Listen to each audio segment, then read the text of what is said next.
A friend of mine asked me not to use her real name, so for this story, we'll call her Clara. She had just moved into her first apartment. It was a huge step for her new city, new job, a whole new life unfolding before her. She was living alone for the very first time, and the freedom felt exhilarating, a little scary, but mostly exciting. The building was old, with that charming character you find in city walk-up squeaky floors, radiators that hissed, and neighbors she hadn't met yet. The first night it happened, she didn't think much of it. She told me she woke up suddenly, not from a dream, but from that deep, primal feeling you get when something interrupts your sleep cycle without making a sound. You just snap awake, your heart pounding for no reason. She fumbled for her phone on the nightstand, squinting at the bright screen. It read 3:12 a.m. Before she could even process the time and roll over, she heard it. A knock. It wasn't loud. It wasn't aggressive or frantic. Just one single, slow, deliberate knock on her front door. She froze, every muscle in her body tensing up. She strained her ears, listening for any other sound, footsteps in the hallway, voices, a key fumbling in a neighbor's lock. But there was nothing.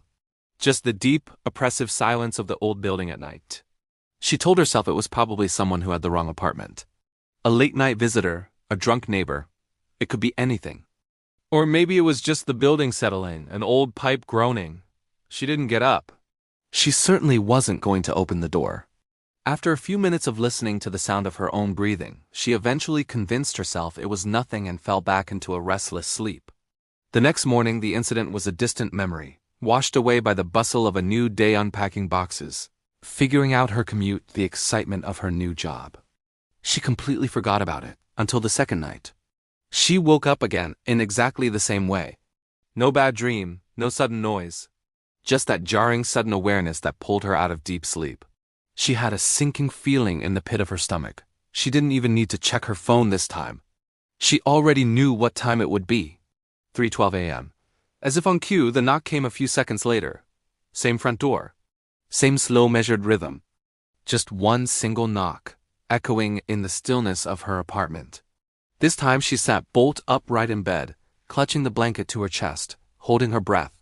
Her apartment was small, a simple one-bedroom layout. The hallway outside her front door was narrow. If someone had knocked and walked away, she would have heard their footsteps on the old wooden floorboards. She would have heard the elevator ding, or the stairwell door creak open and shut. But again, there was nothing. Just absolute profound silence, an emptiness that felt heavier than sound. The idea of a mistaken visitor started to feel less and less plausible. Who would make the exact same mistake, at the exact same time, 2 nights in a row? By the third night, she knew she wasn't going to sleep properly. She spent the evening trying to rationalize it, telling herself she was just stressed. New city, new job, living alone, it was a perfect recipe for anxiety. Your mind can play tricks on you, creating patterns where there are none. Still, a part of her couldn't shake the feeling of dread. Just in case, she locked her bedroom door before getting into bed. It was a flimsy lock, the kind that wouldn't stop anyone determined, but it offered a tiny sliver of psychological comfort. She tossed and turned for hours, but eventually, exhaustion won. And then, she was awake again. Her eyes snapped open, and she saw the faint glow of her phone screen on the nightstand. She'd left it on this time. 3:12 a.m. The knock came immediately after her eyes opened, but this time it was different. It felt closer, not louder closer. As if it wasn't coming from the front door anymore, it was coming from her bedroom door. The one she had just locked. Her blood ran cold. She slid out of bed, her feet silent on the cold floor. She crept toward the bedroom door, her heart hammering against her ribs so hard she was sure it could be heard. She didn't open it. She just stood there, her ear pressed against the wood, listening. She expected to hear something breathing, a shuffle of feet, anything to prove a person was on the other side. But there was only the quiet hum of the apartment building and the frantic beat of her own pulse. And that's when the truly terrifying thought hit her. The scariest part wasn't the knocking itself, it was the timing. It was the realization that whoever or whatever was knocking knew. It knew exactly when she was awake. It was waiting for her. The fourth night she couldn't take the suspense anymore. She had to know. She drank coffee late into the evening, determined to stay awake. She sat on her couch, wrapped in a blanket, Watching the clock on her phone tick past midnight, past 1 a.m., past 2 a.m., her eyelids grew heavy, but she forced them open. As 3:11 ticked over to 3:12, she held her breath. Silence. No knock. She waited. 3:13, 3:14.